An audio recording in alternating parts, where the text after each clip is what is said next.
So last night, I had dinner with a friend of mine who is a Korean American woman who went to Yale 2 years after Brett Kavanaugh did. And she lived in the dormitory where Deborah Ramirez has alleged that Brett Kavanaugh exposed himself to her. The woman in question, Deborah Ramirez, lived on the first floor, and my friend lived 2 floors above. And what she basically said is that Yale is the boys' club, that the drinking and other just abusive acts by many of the white male students, especially the ones whose parents also had gone to Yale, was off the chart. This would include someone like Judge Kavanaugh, whose father went to Yale and whose grandfather went to Yale. So in terms of, quote, busting his butt to get into Yale, no, it's an automatic pass for these people.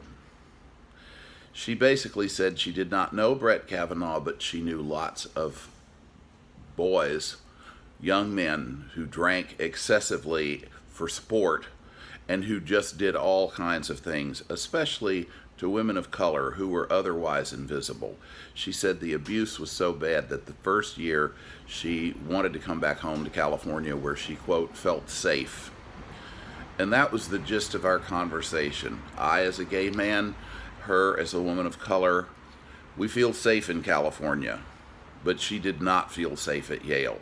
She did endure, she did graduate, she went on to go to Georgetown for her law degree, and then after she came back to California, she has a MSW, Master's in Social Work, from the University of Southern California. She's a very smart, accomplished woman, and I believe her. And personally, after 25 years of working in court-ordered alcohol and drug offender rehabilitation, watching Brett Kavanaugh's testimony was like watching one of my DUI clients claim that he never drank and he didn't understand why he got such a high blood alcohol content because, quote, I only had a couple of beers. And I believe him because after a couple of beers, a lot of people forget everything, including how much they've consumed. Personally, I think Judge Kavanaugh has had a lot of blackouts in his life.